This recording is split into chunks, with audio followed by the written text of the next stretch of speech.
Good evening, dear dreamer. Get cozy.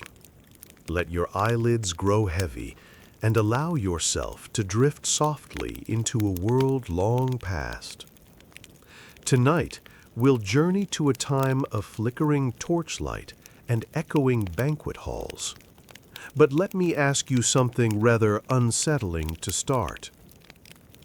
Have you ever imagined being invited to a grand medieval feast with endless platters, shimmering goblets, and roaring laughter, only to realize you'd rather starve than take a single bite?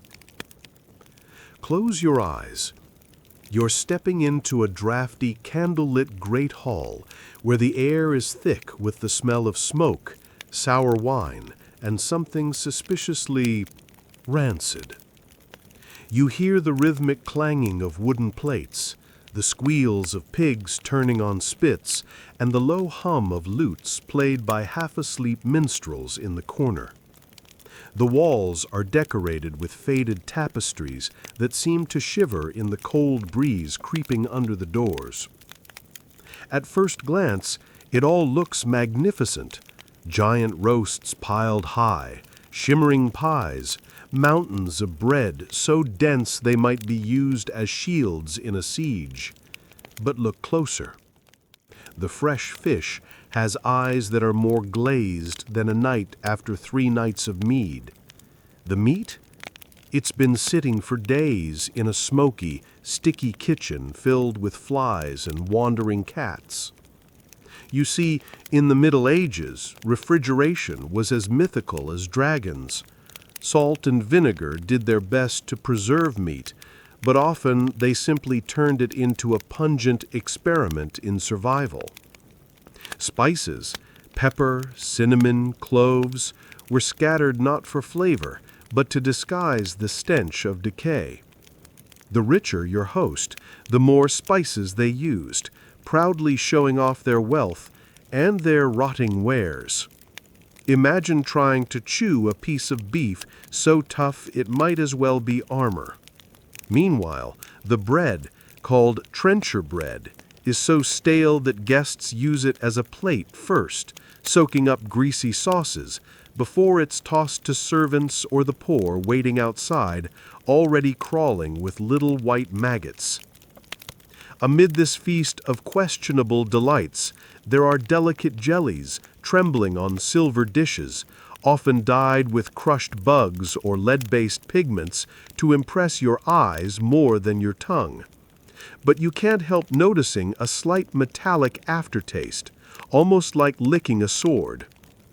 Then there's the wine, stored in wooden barrels that leak and mold, often sourer than a jealous duke's last words.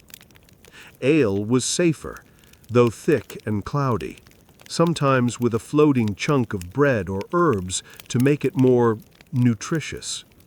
You'd be sipping it cautiously, hoping the aftertaste doesn't turn your stomach inside out.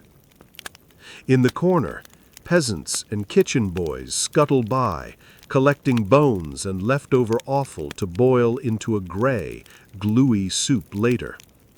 The higher-born guests, meanwhile, are busy dropping bits of meat into their sleeves or onto the rushes on the floor, which are already littered with fish bones, spit-out gristle, and stray chicken feet. Imagine stepping barefoot on that in the middle of the night. And yet, despite the danger to your stomach and your nose, this feast is a sign of power. A lord's table was meant to show how much he could waste, not how much he could nourish. The more extravagant and sickening the spread, the more glorious his reputation. In this echoing hall of excess and putrefaction, you start to feel a chill. You realize how fragile life was, how hunger and disease waited just beyond the heavy oak doors. You wonder, how many left this feast more poisoned than pleased? The night stretches on. The fires crackle lower, and your eyelids grow heavy with the weight of old secrets and the sour scent of spoiled venison. You shift uncomfortably on the rough wooden bench, the echo of laughter bouncing around you like a restless ghost. You smell the pungent mixture of tallow candles, spilled ale, and sweat-soaked velvet. Every moment feels like you're drifting between a lavish dream and a rancid nightmare.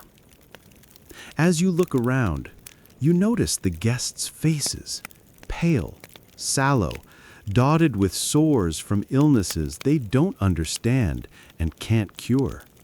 They sip cautiously from their pewter goblets, hoping to avoid the hidden shards sometimes left from poor craftsmanship. You might imagine that a royal feast is a place of joy, but here you see the true face of fear and survival. Behind the scenes, in the steamy kitchens, it is even worse. The cooks, often drunk or half-starved themselves, scramble among soot-blackened cauldrons. A pot of pottage and endlessly stewed soup bubbles away with scraps of everything: fish heads, pig trotters, turnip tops, and bones gnawed clean of any tender morsel. The broth might smell comforting from afar, but up close, it has the sour sharpness of old cabbage and despair.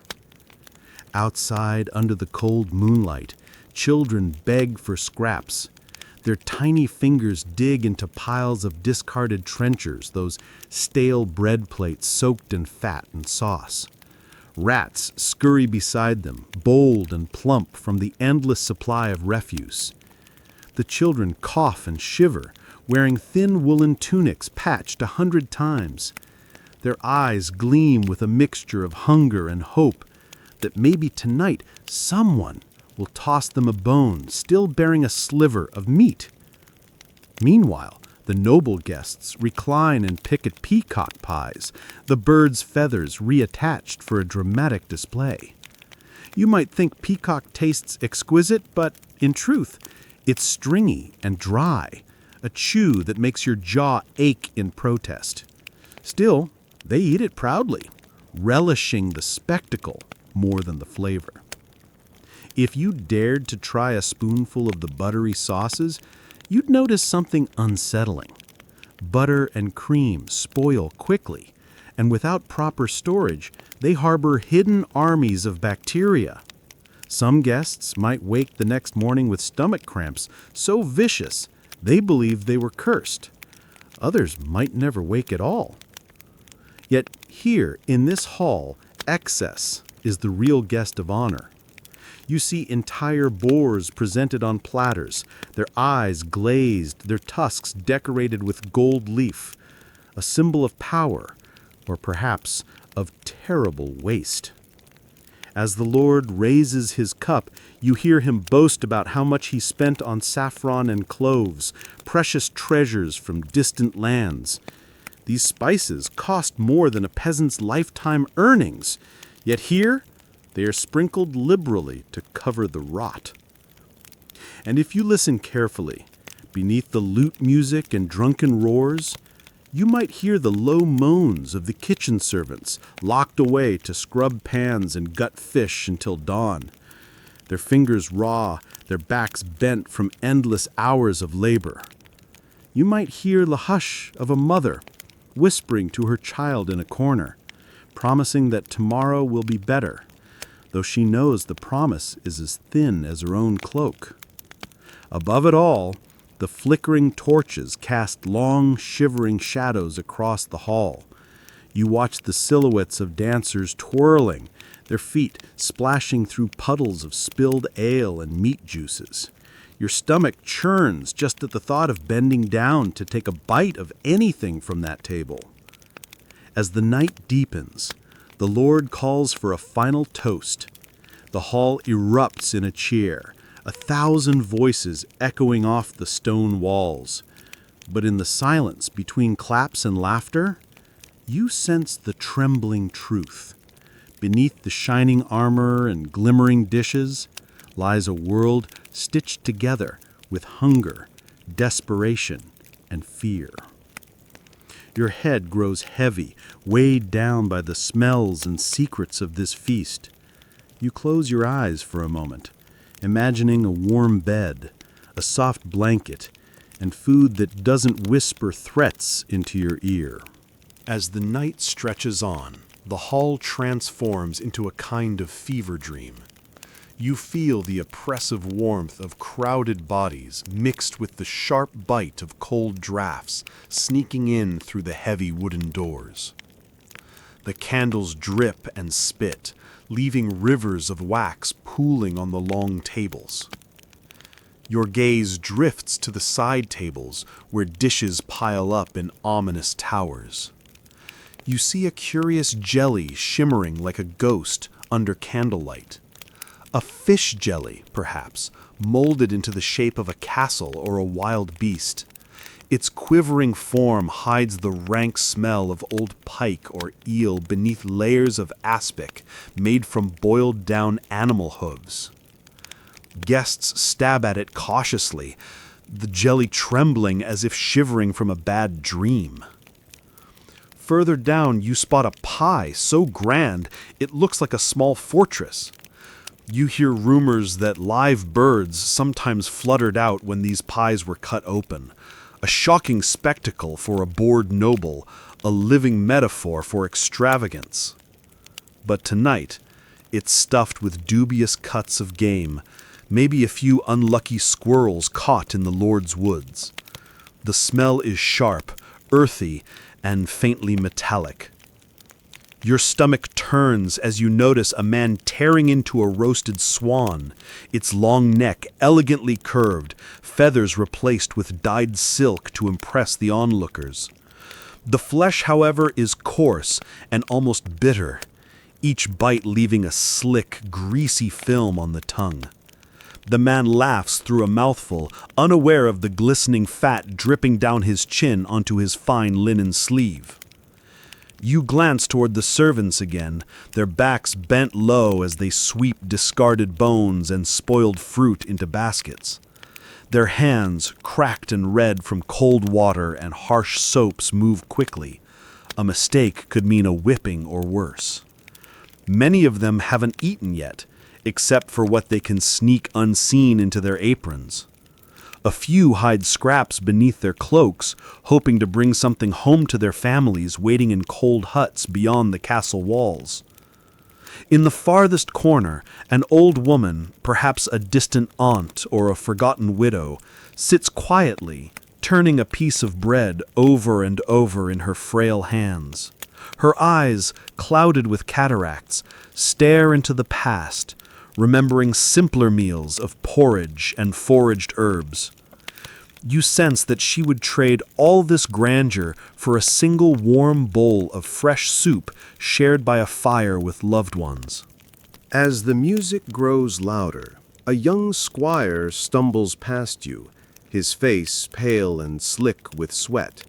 He doubles over, retching violently onto the rushes covering the floor. No one seems surprised. After all, food poisoning was almost a rite of passage at these feasts. You watch, half horrified, half pitying, as another servant scurries over to cover the mess with fresh straw, as if nothing happened at all. Outside, the wind howls against the castle walls, rattling wooden shutters and carrying the scent of wet earth and smoke. Somewhere far away, a church bell tolls, marking the late hour. You imagine villagers huddled in huts, sharing crusts of barley bread and thin cabbage broth, their meals meager, but perhaps safer and shared with honest laughter. In this hall, you realize the line between luxury and suffering is blurred beyond recognition. The feast isn't about nourishment. It is about performance, a lavish, dangerous ballet of power, pride, and putrefaction. Your head feels heavy, your limbs sink deeper into softness, as if your body knows it must protect you from this sensory onslaught. You might even hear your own heartbeat, a gentle rhythm under the clamor and clinking, guiding you toward a calmer, warmer place. You watch as the feast stumbles forward into the night like a drunken bear. The torches sputter lower now, casting long, twisting shadows that dance across the walls like restless spirits. The musicians grow weary. Their fingers falter on the lute strings, and their songs turn into slow, melancholic murmurs, as if they too can taste the sourness in the air. At the high table, the Lord himself leans back, his cheeks flushed a deep red, a jewel-studded goblet trembling in his hand. He roars with laughter at some crude joke, spraying droplets of sour wine onto his neighbors. Around him, the other nobles force out tired chuckles, though their eyes flick nervously at the heavy platters, as if fearing the next bite might betray them. Somewhere in the hall, a young lady fidgets with her elaborate headdress, fingers trembling. She discreetly slides a slice of salted lamprey under the table, an eel-like fish considered a delicacy, but so oily and pungent it would make even the bravest knight gag. She forces a smile, hoping no one notices her pale lips and her reluctance to chew. Near the hearth, a servant boy wrestles with an iron spit, trying to carve the last shreds of meat from a boar's leg. The scent is cloying, a mix of charred fat and sweet spices meant to hide the rankness. He pauses, glances furtively around, then dares to pop a burnt scrap into his mouth, swallowing quickly before he's caught. You can almost feel the sharp sting of salt on his cracked lips. Across the room, a noblewoman slouches, her eyelids heavy. A pile of marzipan sculptures, tiny castles, mythical beasts, delicate flowers, sits abandoned before her. The marzipan is dyed with questionable pigments, sometimes containing toxic metals. Yet it's admired as a mark of sophistication.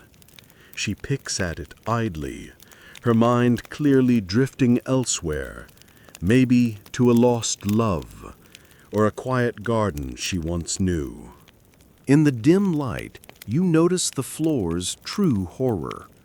A swamp of bones, fish heads, soggy trenchers, and the occasional lost ring glinting sadly among the refuse.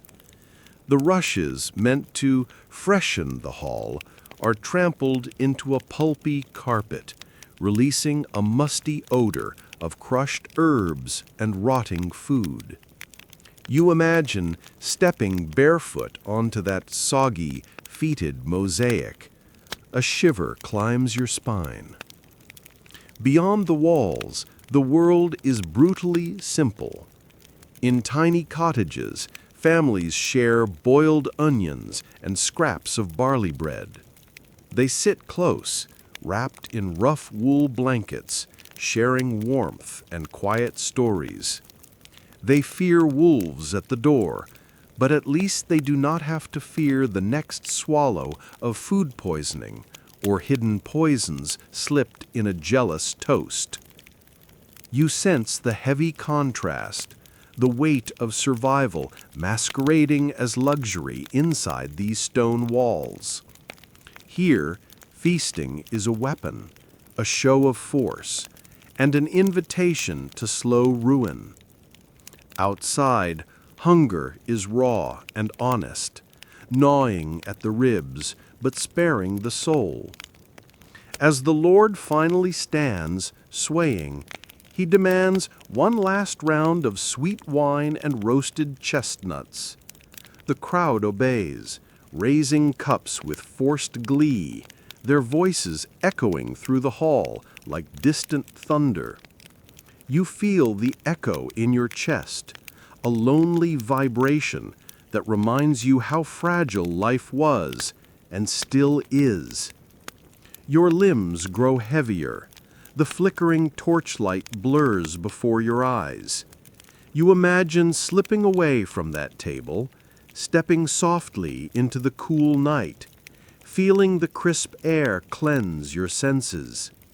You might long for a simple apple, fresh and crisp, the sweetness undiluted by spoiled butter or dangerous dyes. The echo of the final toast rings out one last time, dissolving into a hush that feels almost sacred. You close your eyes, holding that hush gently in your heart, like a lantern in the dark. As the final echoes of the toast fade into the stone arches above, a hush spreads across the hall, like a blanket pulled tight on a cold winter night. The Lord slumps back into his chair, his head wobbling, his jeweled fingers drumming weakly on the goblet. Around him, guests exchange glances that flicker with exhaustion and quiet dread. You watch as a maid enters quietly from a side door, balancing a tray of what might be called sweets. But here, sweetness is a dangerous promise. Sugar is an exotic treasure, expensive, rare, and, in truth, harsh on teeth already softened by years of poor hygiene. The tray glimmers with spiced gingerbread shaped into animals, gilded fruits stuffed with honey, and dense almond cakes tinted with lead-based pigments for that irresistible golden glow.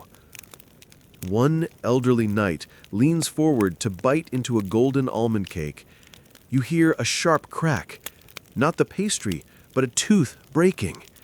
He winces, and blood blooms at the corner of his lips. No one stops to help. The music stumbles forward, and he wipes his mouth with the back of his sleeve, as if this is simply part of the ritual. Nearby, a young page pours more wine for a noblewoman whose eyes dart restlessly around the hall. Her fingers tremble as she lifts the cup. She knows, as do you, that wine is often tampered with, sweetened with questionable syrups, or topped with floating herbs meant to hide its acrid bite.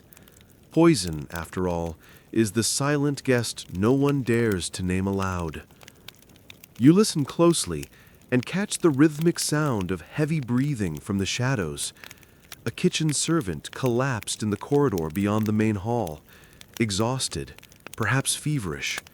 Disease is everywhere, creeping under nails, hiding in cuts, spreading silently among sweaty sleeves and shared goblets. Under the tables, mice scurry, bold and hungry, drawn to the piles of discarded crusts and splashes of grease. A large gray rat watches you curiously, whiskers twitching as it nibbles a piece of marzipan fallen from an overloaded platter. In the candlelight, its eyes glint like tiny black pearls, a reminder that these animals, often despised, might dine more safely than the humans above them. The noble guests shift in their seats, some pressing linen cloths to their foreheads, others fanning themselves despite the cool drafts seeping under the heavy doors. You realize they're not just full, they are trapped in a slow dance with danger. Each bite a gamble, each swallow a silent prayer. And yet the performance must continue. One lord, eager to impress, orders a subtlety, an elaborate sugar sculpture shaped like a castle with knights and dragons. It arrives, towering and fragile, a shimmering symbol of wealth and vanity. As it is carried in, the crowd gasps, eyes wide with awe. But no one truly wants to eat it. They know it will crumble in their mouths like dust, the sweetness thick and cloying, sticking to their teeth and staining their tongues. Outside, beyond the high, iron-studded doors, the moon slides slowly across the sky, silver light spilling onto muddy roads where villagers sleep in shared beds, dreaming of turnip stews and small, honest loaves. The contrast presses against your chest, the cruel excess inside, the bare hunger outside. As the feast crawls toward its bitter end, your body feels heavy, your mind swaddled in the echoes of this ancient, restless night. You feel your breath deepen, a gentle anchor against the swirling chaos of clashing cups and fevered whispers. Here, in the soft embrace of your bed, you are safe from gilded poisons and rotting birds, from the sharp snap of breaking teeth and the silent creeping of infection. You sense gratitude seeping into your bones, a quiet warmth that flickers brighter than any torch in that cold hall. Let your eyes grow heavier still. Let the story wrap around you like a wool cloak against the winter wind. The great hall is quieter now, as if the very stones have grown tired of the endless clatter and sour laughter. Only the crackling of the hearth and the slow drip of melting wax break the heavy hush. The smell is thicker than ever, a syrupy fog of burnt fat, soured wine, and wilted herbs crushed underfoot. You watch as servants move like pale ghosts among the tables, gathering the final platters. Their fingers are quick but trembling, for they know even a small mistake, a dropped dish, a spilled goblet, might bring the lash or worse. Their feet slip on the greasy rushes, and they glance over their shoulders constantly, eyes wide with quiet dread. The guests recline like weary lions after a hunt, their belts loosened, some nearly drifting into a wine-soaked sleep. A few nobles rest their heads on the table, faces pressed into sticky pools of sauce, dreaming, perhaps, of tournaments and glories long faded. You might hear the soft snore of a young knight, his helmet long forgotten on the floor, a chicken bone still clutched loosely in his gauntleted hand. At the far end, a bard strums a lute with shaking hands, singing a slow, melancholy ballad about lost kings and vanished loves. The words float through the hall like moths, fragile, fluttering, almost unseen. His voice cracks now and then, but no one truly listens. The music is a thin veil to distract from the bloated discomfort in their bellies and the nagging fear gnawing at their minds. In a shadowed corner, a noblewoman dabs at her lips with a perfumed cloth. Her skin, powdered pale and delicate, cannot hide the slight green tinge of nausea. She forces a brittle smile at her companion, a baron with a crimson doublet now stained with wine and bits of meat. He laughs too loudly, his breath sharp with the stench of rotting teeth and sour ale. Through the high arched windows, you sense the night pressing closer, the stars wheeling silently above the frost-tipped fields beyond. Somewhere out there an ox snorts softly in a barn, a dog shifts in its sleep. Children curl tighter under rough blankets. The simplicity of that distant world feels like a gentle dream compared to the restless, poisonous luxury of this hall. Suddenly, a commotion. A guest collapses to the floor with a muffled thud. His companions recoil, some calling for a priest, others simply stepping away, lifting hems and cloaks to avoid the mess. You feel your breath catch as you watch. This is not so rare. Many feasts ended with guests doubled over in agony, their faces twisted in confusion and pain. The Lord waves a hand dismissively, already calling for more wine. In that moment, you feel the stark divide between the world inside these walls and the one beyond. Here, food is a weapon, a gamble, a curse dressed in silk. Outside, food is a prayer, a promise that tomorrow might come. You wrap this thought around you like a blanket.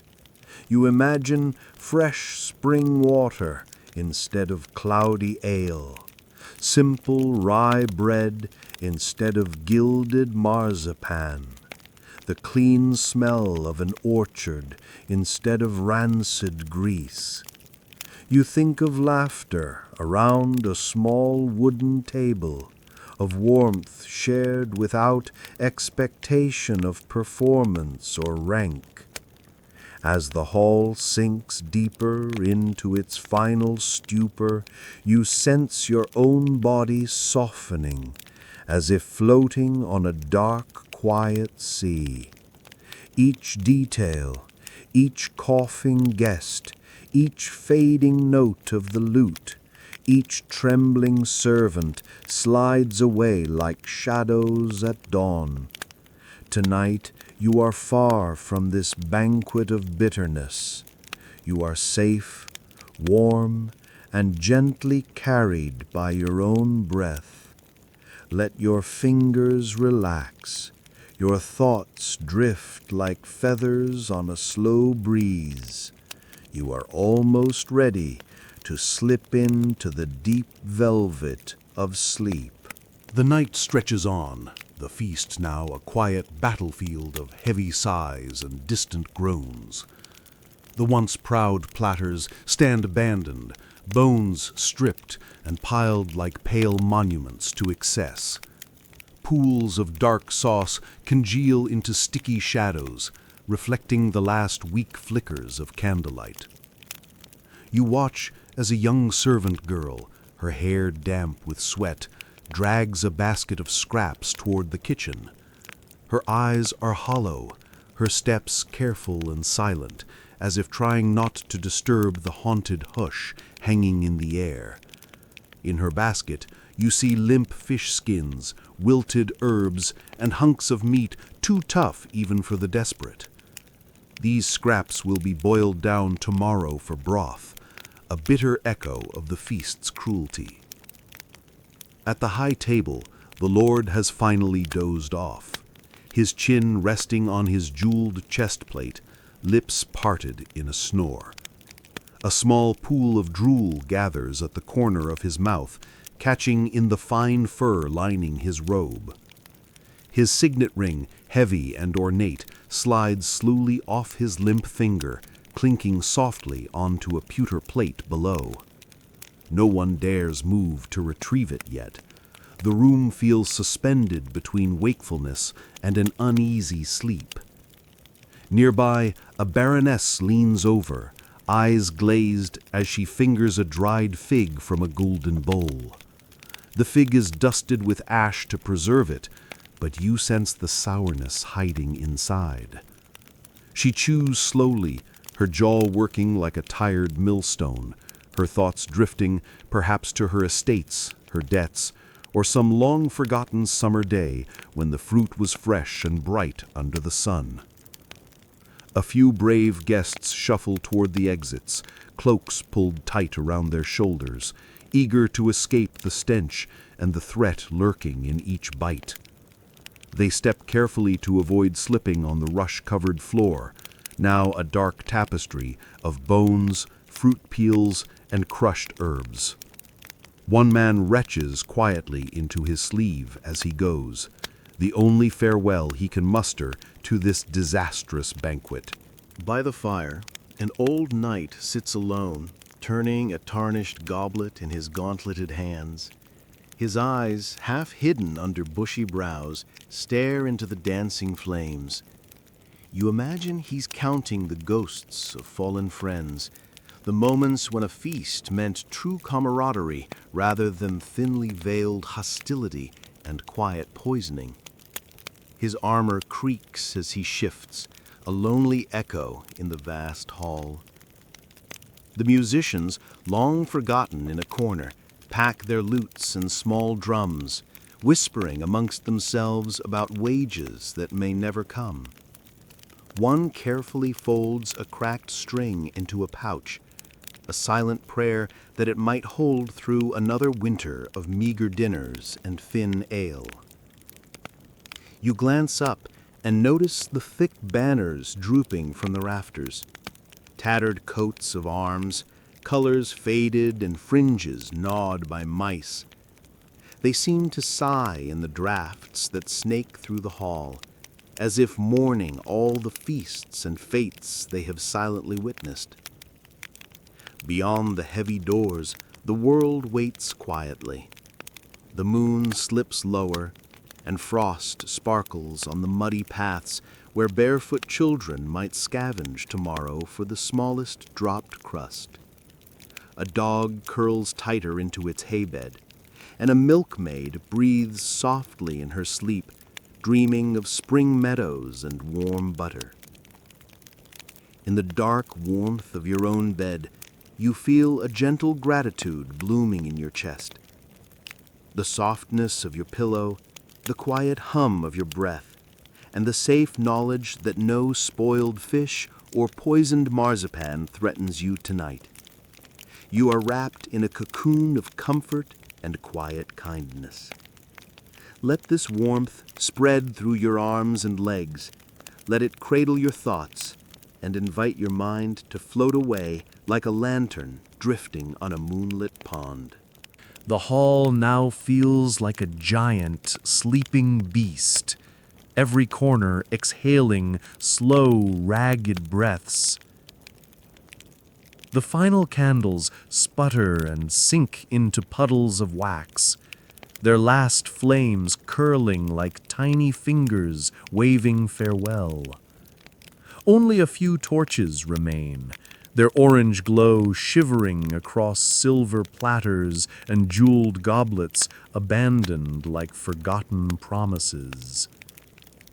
You watch a servant boy, no more than 12, tiptoe across the room. His bare feet move silently over the sticky rushes, eyes darting like a startled fawn. He gathers stray trenchers, those heavy, stale slabs of bread used as plates, some soaked in meat drippings, others crusted with sweet sauces. These sad, greasy chunks will be dried and given to the poor, though by then they'll be so hard they might as well be stones. In the corner, a young scribe who had been recording the Lord's boasts now slumps over his parchment, inkpot tipped and bleeding across his careful calligraphy. His quill rests between his fingers, his head heavy with mead and half-formed thoughts of courtly love poems. His dreams, if they come at all, will be tangled in lines of half-written praises and echoes of drunken laughter. By the hearth, the old knight finally stands, his joints creaking like an ancient oak in the wind. He turns toward the door, his gaze lingering for a moment on the dark hall, as if saying goodbye to ghosts only he can see. The glow of the dying fire outlines his bent frame, a shadow that once roared across battlefields, now softened into something almost tender. At the center table, a pair of noble cousins whisper under their breath, their faces pale. One picks at a candied orange peel with shaking fingers. The other clutches a velvet pouch close to her chest. Rumors of betrayal and poison have threaded through the air all night like silent arrows. Even now, trust crumbles faster than a honey cake left in the rain. A window creaks open just slightly, letting in a thin blade of moonlight. The cold air rushes across the hall, sweeping up the sense of decay and scorched meat, carrying them out into the dark fields beyond. You can almost hear the sigh of relief from the walls themselves, as if the stones long to forget the endless parade of feasts, secrets, and regrets they have silently held for centuries. Outside, frost glitters on the empty courtyards, where stray cats slip through the shadows, sniffing for dropped morsels. The same moonlight touches the thatched roofs of distant cottages, where families sleep in tight circles, sharing warmth like a secret language. You imagine the simple comfort of their lives, the warmth of a clay hearth, the sweetness of a shared turnip stew, the quiet joy of waking to a fresh dawn without fear of a hidden dagger in the wine or a poisoned sweet in the night. In this stillness, you feel your heart soften, a gentle echo of gratitude swelling like a small lantern flame inside your chest. Your fingers loosen, your shoulders sink deeper into the softness around you. You can almost hear a gentle lullaby humming through the air, calling you away from the cold stone floors and back into your own safe, quiet night. Let the flickering shadows fade. Let the weight of the hall slip from your mind, as if you're closing a heavy, ancient door behind you. You are far from stale trenchers and poisoned marzipan, far from the cold suspicions and heavy furs of a forgotten feast. You are here, in the warmth of your own breath, carried softly toward dreams that taste of honey and spring rain. The great hall now lies in a heavy silence, broken only by the faint crackle of the last embers in the hearth, and the distant shiver of a winter wind weaving through the cracks in the stone walls. You can almost hear the building itself exhale a deep, weary breath after hours of spectacle and deceit. The servant boy finishes gathering the trenchers, his small arms straining under the weight of the soaked, hardened bread. As he disappears into the shadows beyond the kitchen door, you can almost feel the relief ripple across his thin shoulders. Somewhere in the blackened kitchens, he will slip a scrap into his mouth, closing his eyes as if it were the finest sweetmeat, though you know it is only the greasy echo of the feast's cruelty. Near the dais, a young nobleman who drank too deeply lies sprawled across a bench, one boot missing, hair tangled and damp.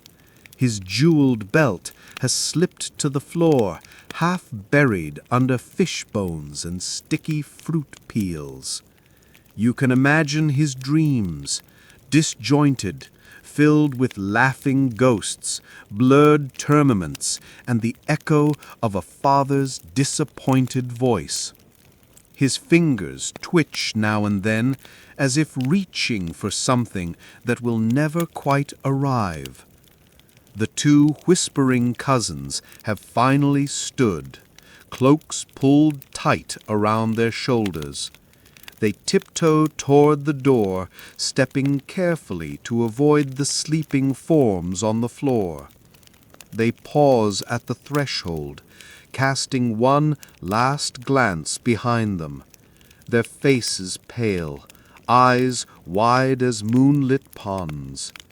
You sense the quiet oath passing between them, never to trust a feast, never to taste such poisoned sweetness again.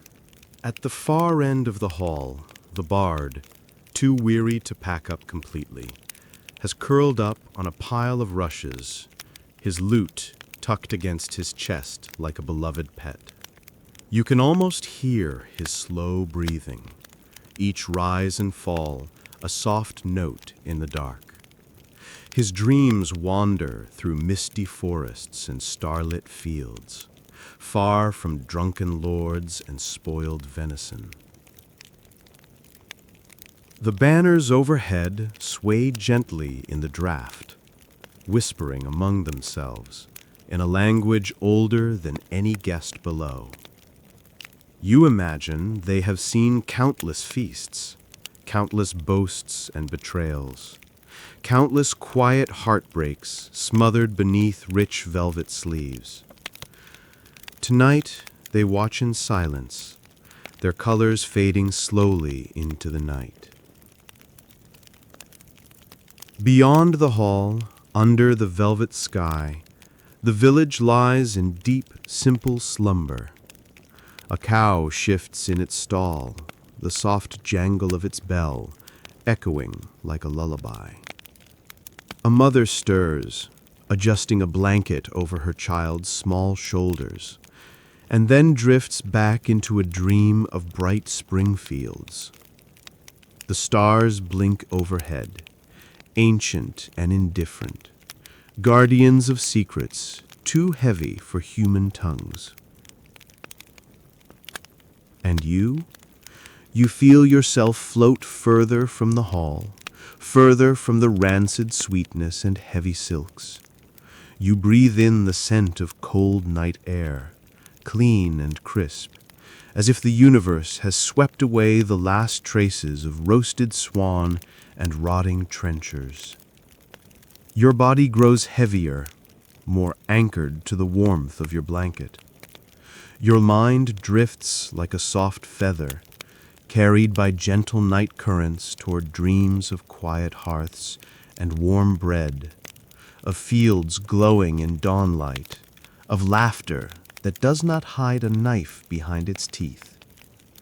Let each heartbeat become a gentle drum guiding you deeper into rest, away from echoes of poisoned feasts and toward the soft glow of gratitude and calm. Tonight, your dreams are your own kingdom. No banners to bow to, no goblets to fear. Only softness, safety, and the gentle hum of a world that waits patiently for you to close your eyes. The last torch finally flickers out, leaving the great hall swaddled in a thick, echoing darkness. Only the silver glow of the moon, spilling through narrow windows, paints soft, ghostly outlines on the floor. A silent audience to this final act. You can almost feel the hall breathe now, freed at last from the relentless clamor and the clashing goblets. In the hush, every tiny sound grows vivid, a drip of wine sliding off a table edge, the dry rustle of a mouse darting through the rushes, the quiet sigh of an old nobleman shifting in uneasy dreams. In a far corner, the young scribe stirs, his ink-stained hands curled like small birds. His head lifts for a moment, eyes half open, still lost in the mist of wine and exhaustion. A brief, lost murmur escapes his lips, maybe a fragment of a verse, or a plea for a simpler meal, a simpler world. His head sinks again, cheek pressed into the smeared parchment, as if he wishes to vanish into the page itself. The bard shivers in his sleep, the lute strings humming faintly when his fingers twitch. You can almost hear the thin, spectral music drifting from his dreams, sweet clean notes rising above a meadow at dawn, far from this stifling hall and its poisoned promises. A few rats now scuttle openly across the tables, emboldened by the stillness. Their tiny claws click softly on pewter plates and greasy platters, their noses twitching at the treasures left behind. They are the true victors of this feast, inheritors of every dropped fig and every forgotten crust. You almost feel a reluctant respect for them. At least they do not pretend, do not decorate their hunger in gold leaf and sweet lies. Outside, the frost has crept across the courtyard stones, delicate lacework shining in the moonlight. A stray cat pads silently along the wall, its green eyes glimmering as it surveys the empty paths. In the stables, a horse stamps lightly in its sleep, a warm cloud rising from its nostrils, echoing into the star-soaked night. Your mind drifts further from the hall now, drawn instead to the small cottages beyond the walls. There an old woman stirs the last embers of her hearth, whispering a prayer of thanks for a simple onion broth and the soft breath of her grandchildren asleep nearby. You imagine her fingers, knotted and strong, breaking a piece of rough bread with reverence, each crumb cherished like a small miracle. And you feel your own breath slow, becoming a tender tide that rises and falls softly against the shore of sleep. Your limbs grow heavier, as if gently held by warm hands. The memory of rancid meats and poisoned sweets fades like a nightmare at dawn. In this quiet, your heart whispers to you gratitude for fresh water, for warm blankets, for knowing that each bite you take in your own life is not a gamble with death, but a small daily blessing. Tonight, you are not trapped in a cold stone hall under suspicious stairs. You are free, floating in a pool of gentle moonlight, embraced by the quiet hush of your own safe world. Let your thoughts drift now, like fallen leaves carried down a slow, clear stream. Each breath a deeper dive into softness. Each heartbeat a lantern lighting your path into dreams. The world inside the hall has finally surrendered to silence. It is a silence so complete it feels almost alive, curling through the air, settling into every crevice, whispering through the faded tapestries like a long-forgotten lullaby. You see the final flickers of movement.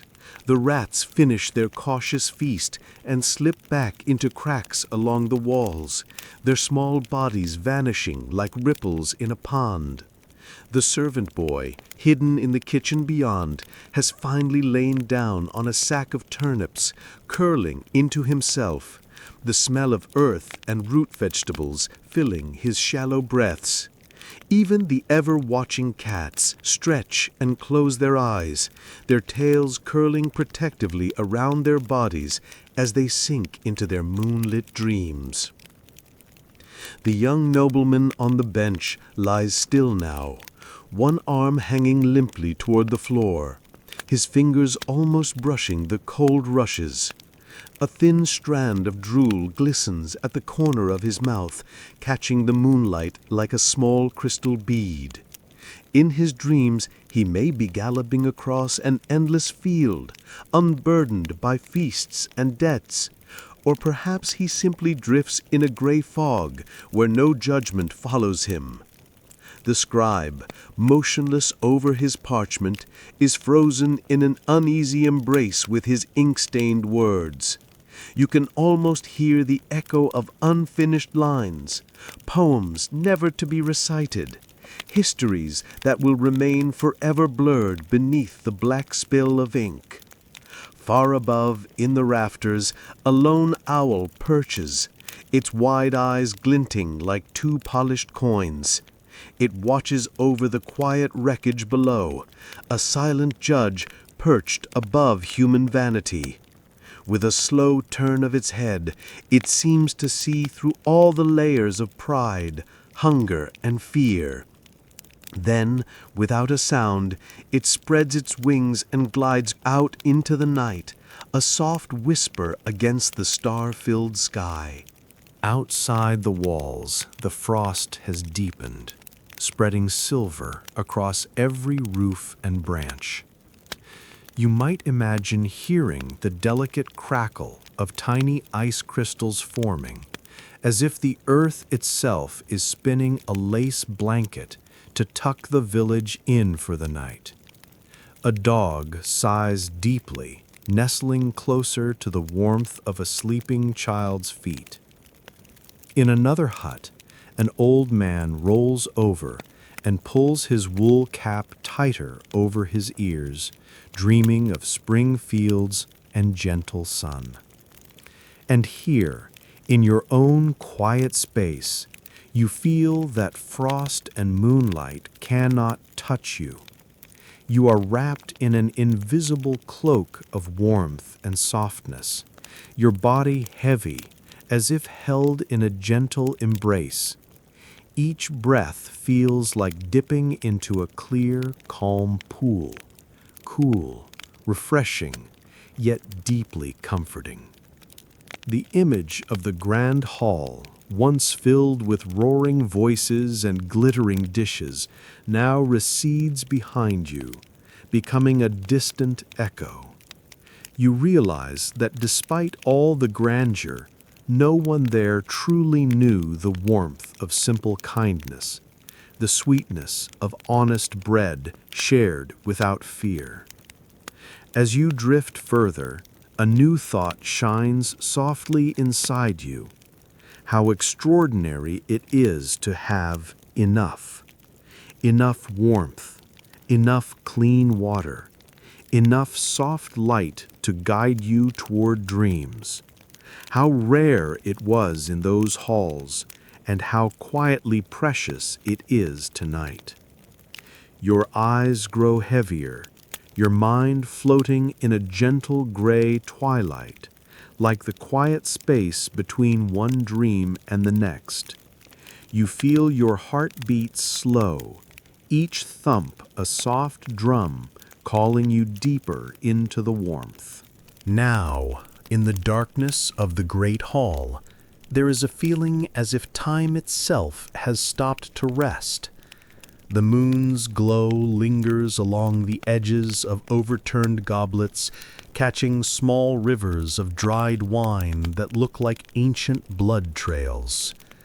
The plates, once heaped with lavish illusions, lie bare and silent, silent as the secrets they held. The young scribe's ink has long since dried, forming brittle spiderweb patterns across his half-written words. His breathing is steady, slow, as if he is finally free from the weight of documenting boasts and hollow toasts. In his dreams, perhaps he walks through a quiet orchard at dawn, fingers brushing against dew-wet leaves, the air smelling of apples and damp earth. The bard stirs once more, his hand resting protectively on his lute as if it were a sleeping child. A single, delicate string hums with his movement, a tiny note that drifts upward into the darkness, disappearing like a star falling behind a cloud. His face, softened in sleep, reveals a quiet yearning for melodies that sing not of lords and battles, but of wildflowers and soft rain. The nobleman on the bench shifts, releasing a faint groan. His hand finally slips from the bench, fingers brushing the rushes below. He might feel in the drifting edge of a dream the coolness of the earth underfoot, the scent of wild mint crushed beneath bare toes.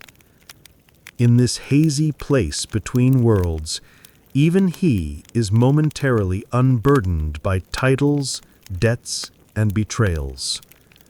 The servant boy, curled into the turnip sacks in the kitchen, pulls one rough blanket tighter around his thin shoulders. His lips part slightly, as if whispering a prayer to no one in particular. In his dreams, he may be running barefoot in a green field, chasing fireflies that flicker like tiny stars just out of reach.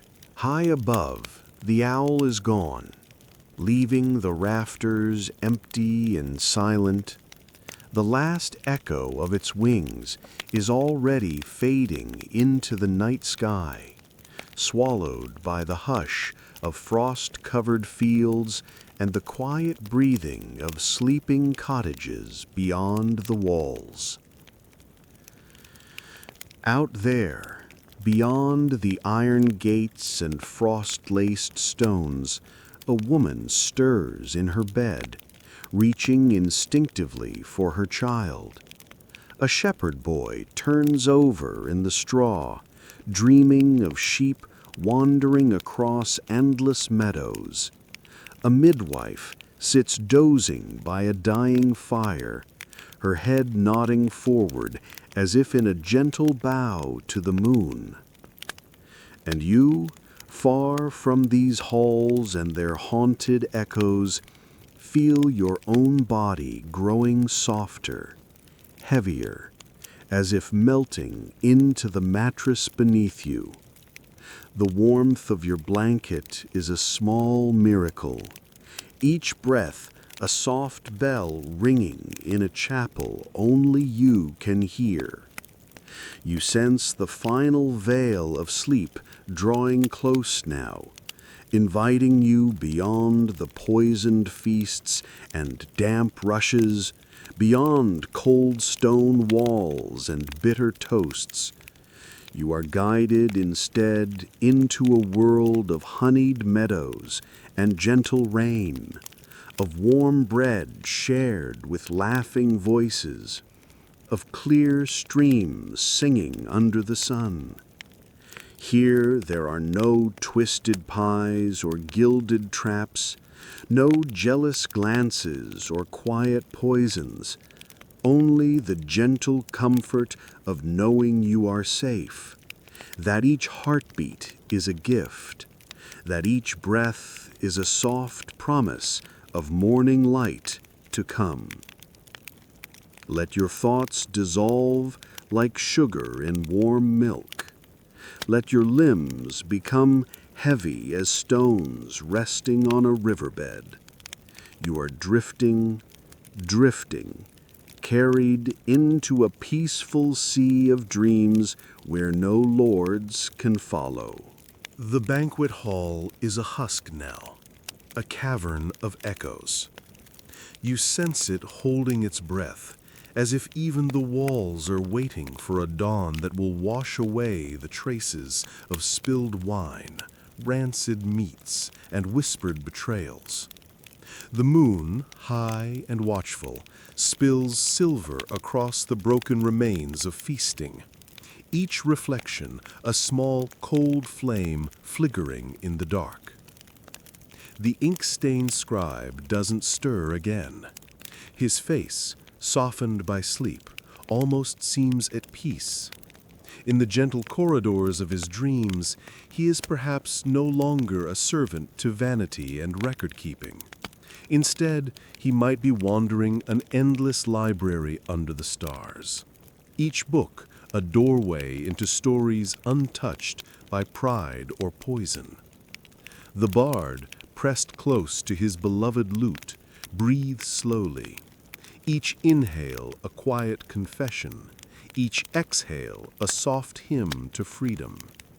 Maybe he dreams of singing to an open sky, his voice rising and falling with the morning wind, carried far beyond the reach of lords who demand ballads soaked in false praise. On the bench, the nobleman lies completely still now. His hand, resting among the rushes, has gathered a few small seeds and herb sprigs as if by accident. You might imagine that in some distant dream he stands barefoot in a warm garden, feeling the sun on his back for the first time, hearing only the hum of bees and the whisper of leaves. Deep in the kitchen, the servant boy's breath has evened out. His face, usually tight with hunger and fear, now glows with the softness of true rest. In his dreams, he runs through golden fields with a crust of fresh bread in hand, laughter ringing out like church bells on a clear spring morning. High above, the empty rafters creak once, a final lullaby echoing through the hall. The air itself seems to sigh in relief, free at last from the heavy perfumes, the sharp spices masking decay, the endless clinking and choking. Now it is simply air again, cold, clean, and patient. Outside, the frost has woven a delicate tapestry across every roof and hedge. The stars glitter above, ancient sentinels who have watched countless halls rise and crumble, countless feasts bloom and rot. A thin curl of smoke rises from a distant cottage chimney, winding toward the sky like a gentle prayer. And you feel yourself drifting further, your mind floating above this world of cold stone and sour wine. You are carried instead to a quiet meadow in your imagination, where wildflowers nod beneath a pale dawn, and a small brook sings softly to itself among mossy stones. Here, you feel a quiet warmth blooming in your chest, as if each breath carries a drop of sunlight. The image of stale trenchers and poisoned sweets fades like fog at sunrise. In their place, you see a simple table with a fresh apple, a loaf of warm bread, and a pitcher of clear water waiting just for you. Your body, heavy and soft, sinks deeper into your bed. Your thoughts drift like petals on a slow stream, each one spinning lazily, turning toward the deeper currents below. You sense the hush of night embracing you, wrapping you in a gentle promise that here you are safe and your dreams will be sweet and clean. Let the last echoes of the hall dissolve behind you, like candles snuffed in the dawn. Let your breath guide you toward a shore where laughter is gentle, where food is a gift, not a gamble, and where the only music is the quiet song of your own beating heart. Now the banquet hall belongs fully to the shadows and the moon. In this final hush, the walls no longer echo with forced laughter or the sharp crack of breaking teeth. Instead, they hold a deep, almost sacred silence, like an old church after the last candle has gone out. The scribe's parchment has begun to curl at the edges in the cool night air, ink cracking forming like thin riverbeds on a dry plain. In his dreams, he might see words floating upward like lanterns, glowing softly as they drift beyond reach, each one carrying a piece of his old burdens away into the stars. The bard sleeps so deeply now that his fingers have finally loosened from the neck of the lute. The instrument rests against his chest like a loyal dog, as if protecting him from the long night. Perhaps in the gentle film of his mind, he is walking along a twilight shore, humming to himself, no audience but the waves and the sigh of evening wind through reeds. The nobleman's hand, caught in the rushes, looks almost peaceful now, as if he were reaching for something soft and green in another world. His face has lost the hard lines of power and expectation, smoothed by the softness of sleep, an accidental glimpse of the child he once was, long before the gilded traps and velvet masks. In the dark kitchen, the servant boy barely stirs, his face buried in his thin blanket. His lips move faintly, shaping silent words of thanks for bread that never rots, for broth that never turns sour, for kindness that does not sting like vinegar on a wound. Above, the empty rafters seem to sway gently, a silent cradle rocking the last dreams of the night. The owl, now far beyond the hall, glides over frozen fields, its wings whispering above sleeping sheep and curling chimney smoke. Its eyes reflect the moonlight like twin mirrors, seeing all, yet judging nothing. Outside, the village is deep in its own quiet dreamscape. A young girl pulls her blanket higher, pressing a wooden doll to her chest, her breath soft and steady. An old man smiles in his sleep, reliving a spring morning when he walked barefoot through dew-soaked grass, the sun rising pink behind the hills. The frost gleams on every thatched roof like a crown of stars, and all is still. And you feel as if you are lying in a hidden garden, wrapped in moss and moonbeams. The memory of heavy, rancid feasts is now only a faint ripple on a distant pond, too far away to touch you. In its place, you hold the warmth of simple abundance, the sweetness of an honest apple, the comfort of clear water, the softness of true rest. Your breath is slow, a gentle tide against a quiet shore. Each exhale releases you further from the banquet's sharp edges. Each inhale pulls you deeper into the calm glow waiting beyond. You feel gratitude rise in you like a warm lantern, for warmth, for softness, for the miracle of enough. You sense the final veil of sleep drifting down, a soft hush that quiets even the last wandering thoughts. Let go now, as if you are stepping barefoot onto cool morning grass, feeling the dew kiss your toes, the first light of dawn painting your eyelids with gentle gold. Let the echoes fade fully behind you, and carry only the warmth forward. You are safe. You are held. You are ready to drift into dreams sweeter than any marzipan castle, lighter than any lute's final chord. The banquet hall is nothing but a quiet shell now, a cavern where the moonlight weaves slow silvery patterns across the cold stone floors. It feels less like a place and more like a memory, the ghost of a story that no longer needs to be told. The scribe's ink-stained fingers have relaxed completely, his hand resting lightly on the curled parchment like a goodbye caress.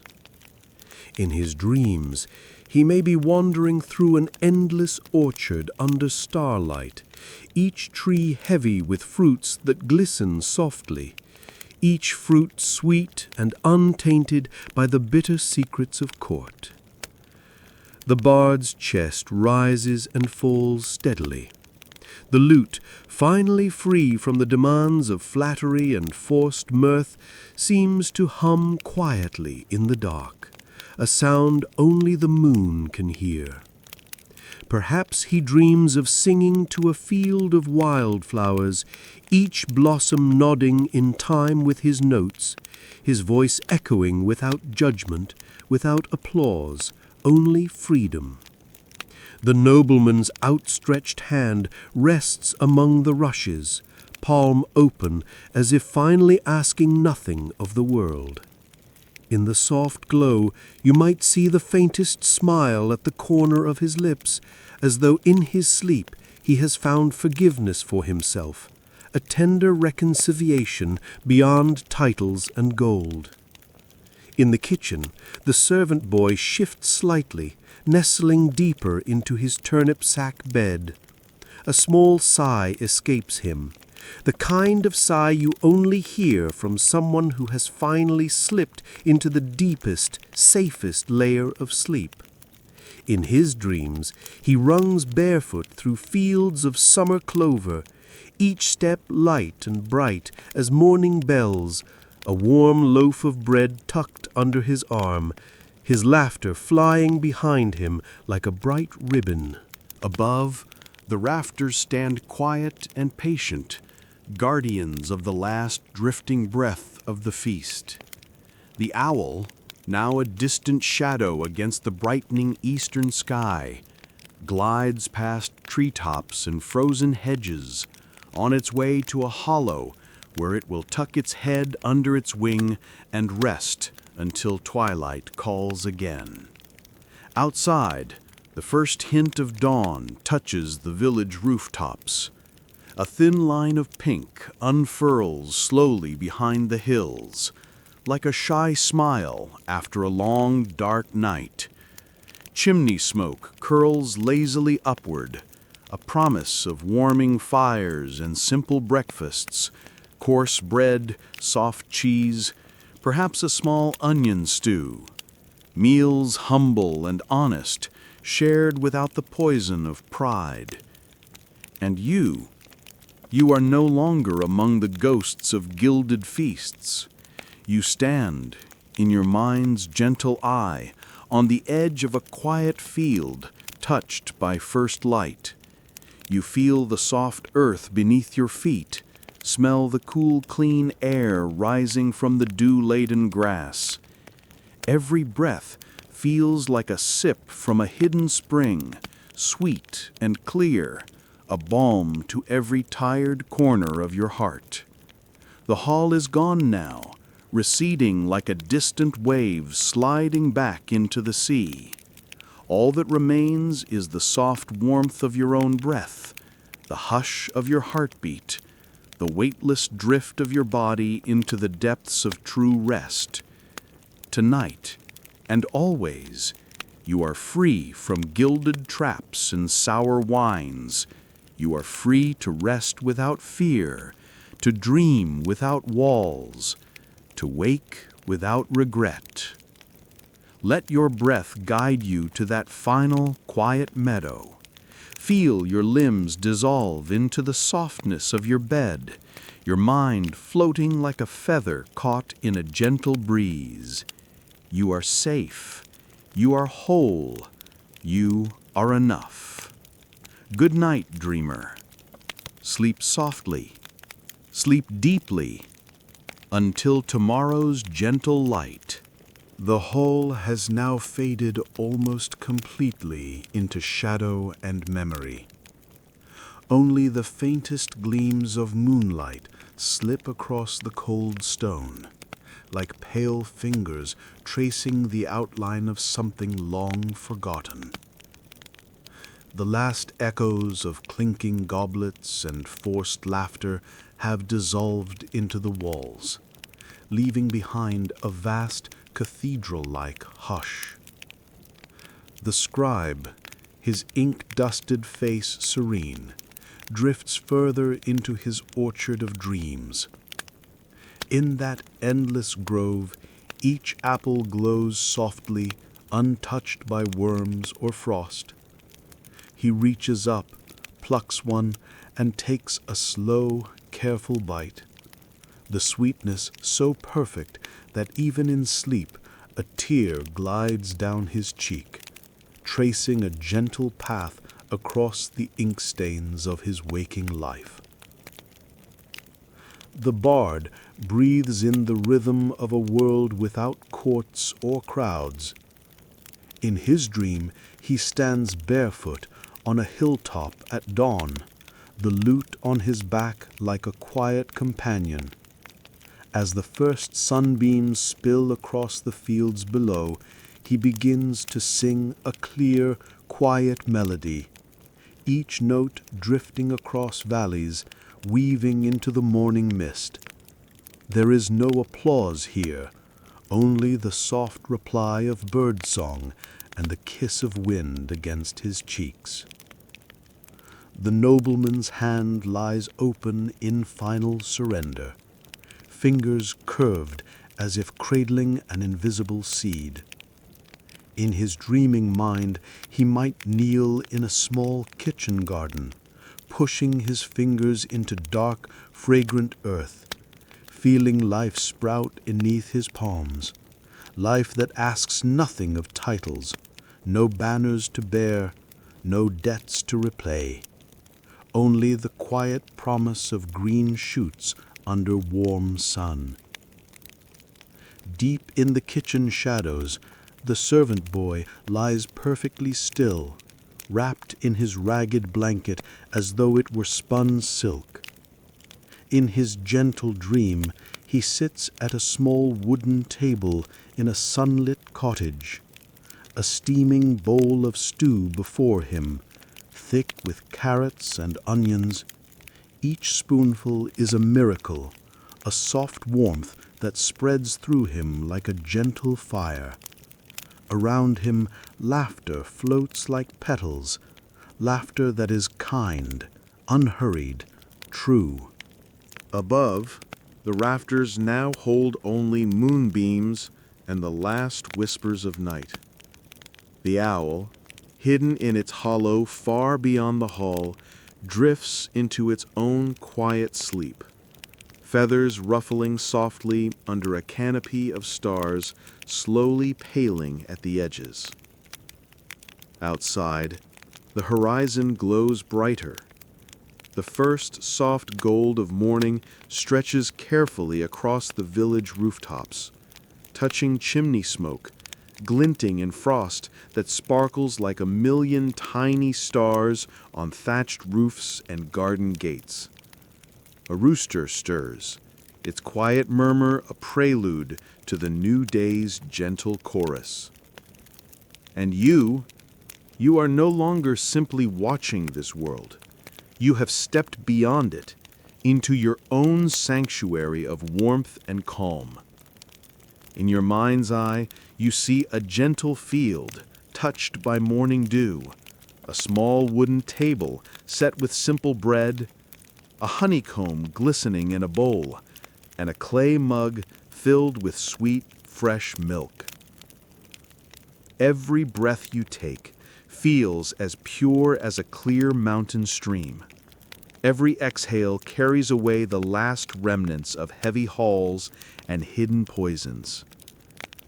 You feel as though you are sinking into the safest nest, soft and quiet, cradled by the slow, tender heartbeat of the earth itself.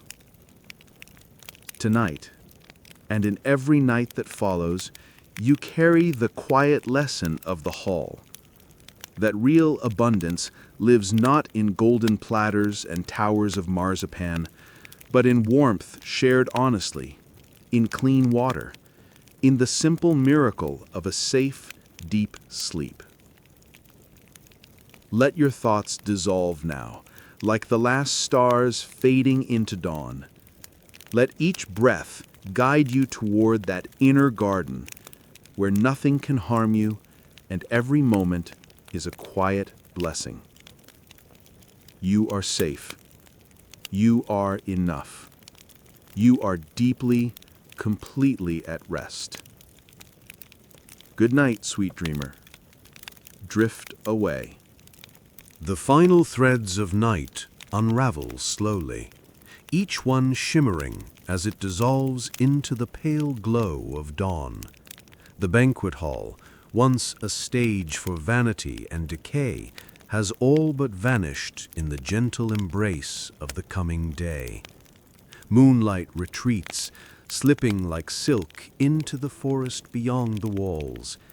The scribe's orchard dream deepens. He walks further beneath the boughs, each apple glowing softly in the new light. A small path winds forward, lined with lavender and wild mint. His fingers brush the petals, releasing a scent so fresh it seems to cleanse the deepest corners of his heart. He walks without hurry, finally unchained from inkpots and the heavy scrolls of boastful lords. On the dream hill, the bard stands in a hush of golden mist. His song, carried by the morning breeze, merges with the distant sounds of waking birds and the soft hush of dew sliding from leaf to earth. His voice holds no sharpness, no flattery, only a gentle truth, each note a quiet smile offered to the world without asking anything in return.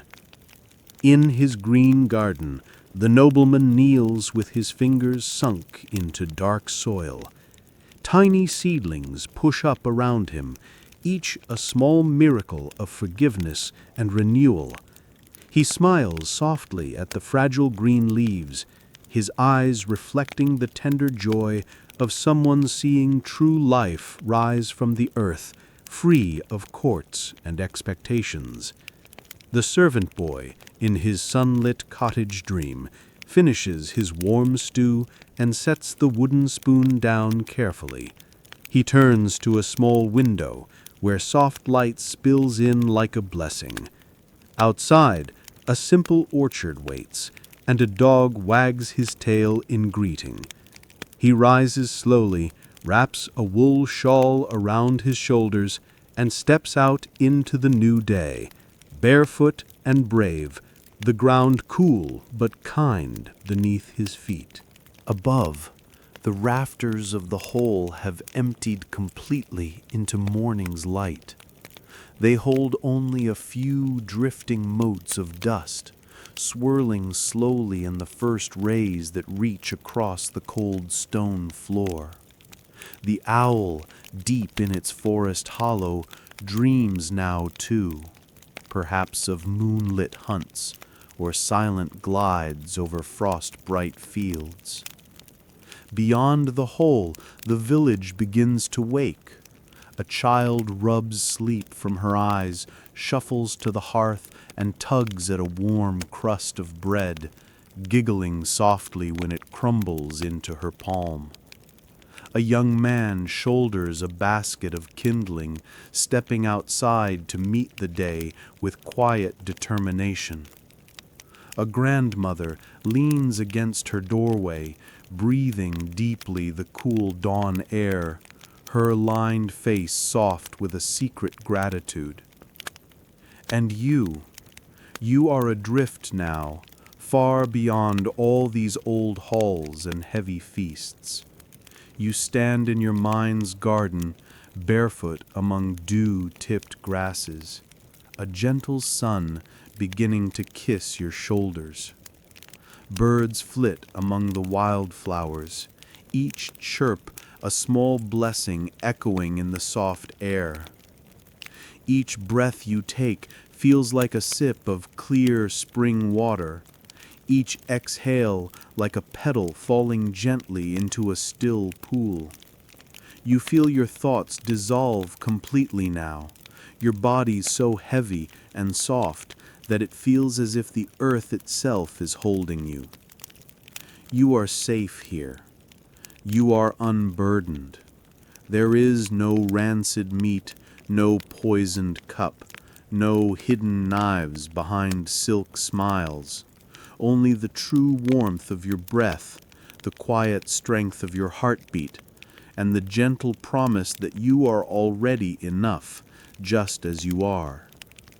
Let the last echo of the hall fade like a faraway bell swallowed by morning mist.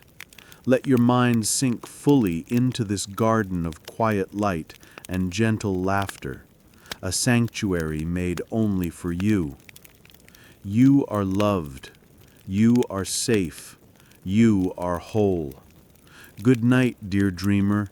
May your dreams tonight be sweeter than any feast, lighter than any lute's final note, and softer than the first morning breeze. At last, the great hall has become nothing but a ghost of stone and whispering draughts, lost beneath the soft flood of morning light. It no longer feels like a place of power or pretense, but rather a hollow shell returned to the quiet earth, waiting to be forgotten by all but the crows and ivy. The scribe walks further into his orchard, the sun now high enough to set every leaf aglow, each apple blushing with golden warmth. He pauses beneath a wide bough, rests his hand on the smooth bark, and closes his eyes. In this moment, he is simply a soul among trees, no ink, no scrolls, no hollow praises, only the simple joy of being, of breathing, of touching something real. On the hill, the bard finishes his morning song and listens to the hush that follows. He sits cross-legged on the dewy grass, tilts his head back, and lets the sunlight wash across his face. A small bluebird flutters close, perching on the edge of his lute. They sit together in a silent communion, two creatures free of all demands, sharing a peace beyond words. In the garden, the nobleman leans forward to inspect a tender green sprout pushing bravely through the soil. His rough hands cradle it as if it were a newborn bird. In this small, quiet labor, he has found a redemption sweeter than any jeweled goblet, a forgiveness rooted in the soft, living earth. In the dream cottage, the servant boy steps into the orchard, the dog at his heels, tail wagging in delight. He reaches up to a low branch, plucks a ripe pear, and bites into it. Juice runs down his chin, sweet and clear, and he laughs, a pure, bright sound that carries across the sunlit grass. Each bite is a gentle defiance against all the sour, poisoned platters of the old hall. Above it all, the rafters of the vanished hall are now only lines of memory, slowly dissolving into the morning sky. The owl, curled deep in its forest hollow, sighs softly, its feathers rising and falling like a sleepy wave on a moonlit shore. Beyond, the village is fully awake now. A young mother hums as she stirs a pot of porridge, her baby gurgling happily nearby. A blacksmith steps into the early light, the smell of iron and ash replaced, for a moment, by the sweet scent of frost melting on fresh earth. Children chase each other past stone fences, giggling, feet kicking up tiny clouds of dew-licked dust. And you stand in your garden of mind and heart, the soft earth cradling your feet, the gentle sun pressing a warm kiss to your brow. You feel your breath moving through you like a quiet river, slow and deep, washing away every last remnant of the cold, shadowy hall. Your thoughts are now as light as seeds caught on a summer breeze. You sense each cell of your body relaxing, opening like a flower in the morning sun. Here, there are no harsh voices or hidden poisons, only the pure sweetness of being alive, and the simple, infinite gift of rest. Let your mind drift completely now, as if you were floating among the wildflowers, each petal brushing your skin like a blessing, Let your breath carry you deeper into that sanctuary, where every dream is safe and every dawn is gentle. And so, dear dreamer, our long moonlit wander through the shadowy halls and gentle meadows comes to an end. Tonight, we have drifted together through echoing feasts where nothing was as sweet as it seemed. We listened to the scribe's quiet orchard dreams, heard the bard's true song rising above lonely hills, felt the nobleman's hands sink into forgiving soil, and followed the servant boy into sunlit orchards where every bite was an honest joy. We walked beyond poisoned platters and hollow boasts, past cold stone walls and flickering torches, into a world of quiet fields and soft dawns. A world where bread is simple and laughter is true. A world where you can finally rest without armor, without watchful glances, without fear. Here, in this tender space, you have discovered the sweetest truth of all, that real abundance lives not in grand halls or golden dishes, but in the warmth of breath, the softness of a safe bed, and the quiet certainty that you are already enough. As you drift now into sleep, let the last shadows fall away like old cloaks dropped at the edge of a meadow. Let your heart rest in the hush of first light. Let your mind float on a quiet stream toward dreams gentler than silk. You are safe. You are loved. You are whole. Thank you for walking with me tonight through the ghosts of ancient feasts and into the first rays of morning. Sleep deeply now, and may you wake to a world touched by kindness and the simple golden warmth of enough. Good night, sweet dreamer.